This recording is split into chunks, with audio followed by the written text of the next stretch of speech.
An issue circulating during the last month of the legislative session at the Capitol involves gross production tax on oil and natural gas. Currently, a 1% gross production tax is levied on horizontal wells for the first 4 years of operation. But that rate is scheduled to expire in 2015 and jump up to 7%. Other wells, such as vertical wells, already face a 7% tax.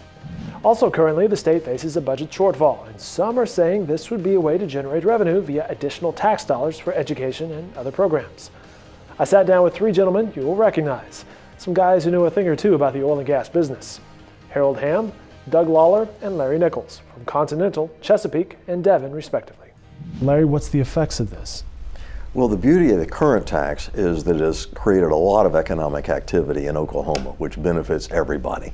Schools and roads around the state benefit from that because it creates production taxes.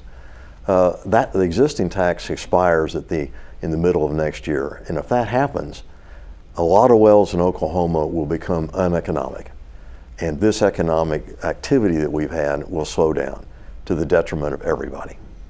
And Doug, I guess that's what the state is looking at, and a lot of people are looking at, hey, there's a budget shortfall.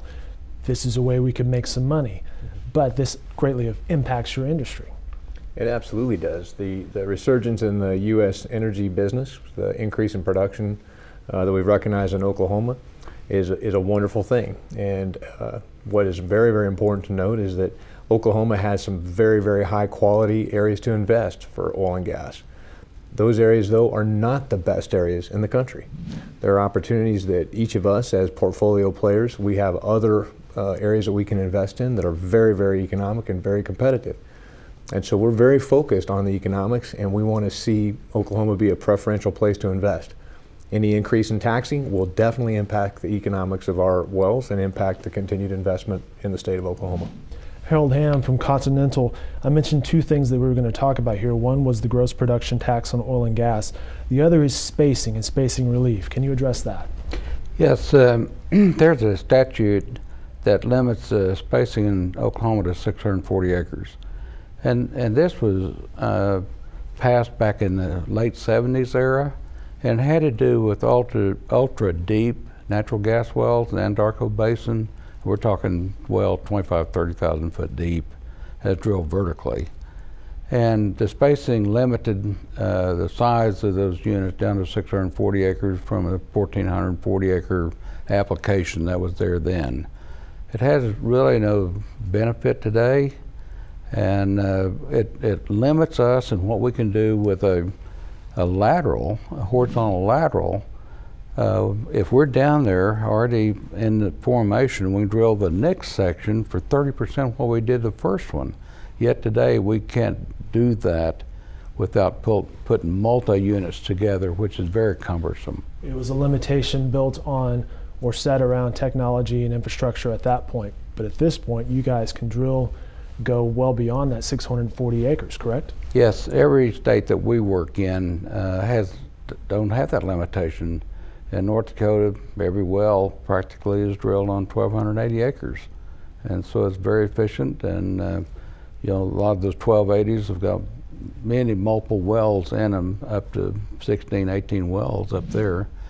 Here, the furthest you can drill is one 640 acre unit. If nothing is done during this session of the legislature, companies such as Continental, Chesapeake, and Devon will make their 2015 budgets and plans according to the belief that gross production tax on oil and gas will rise to 7% for all wells. You guys are going to be setting your budgets based on what happens now going forward. Yeah, correct. If they don't fix it in this month, in the month of May, then when we start doing our budget for next year, everyone will assume that the tax rate goes from 1 to 7. A major increase in taxes goes up 7-fold, and the state will assume the same thing. But when the year rolls around, those rigs will have already gotten moved, because though so many wells in Oklahoma will not be economic at that rate, because as Doug said, we have good rock, we don't have great rock.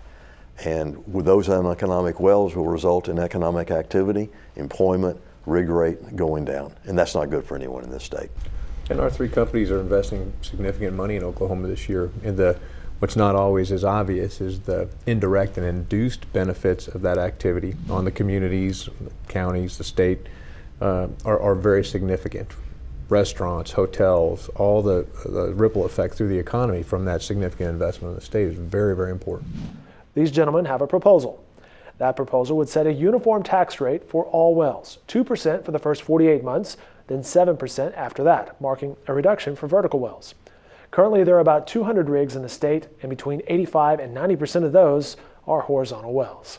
You've also come to the table, as I understand it, with a solution, a proposal. Yes, we come up with a proposal that makes the tax simpler, makes it permanent, treats everyone in the industry the same way, so it's totally fair for everyone in the industry. Has a modest tax increase to it, but a little bit. It's hard to estimate that precisely, and continues the economic activity, which benefits everybody. The opportunities and the investments in Oklahoma are not equivalent to some of the other areas, such as the Bakken in North Dakota or West Texas or the Eagle Ford in South Texas. And we are very focused on driving additional value and additional investment towards the opportunities in Oklahoma. But with an increased tax, 100% tax increase, as Larry described, is what we're looking at potentially endorsing that we would go with for our companies. But that increase, if we go beyond that, it will limit the amount of activity and it will reduce the investment in the state. Very good, gentlemen. Thank you so much for your time today. Much appreciated. You can find ongoing coverage of Oklahoma's energy sector and the closing days of the state legislative session every day in the Oklahoman and online at newsok.com.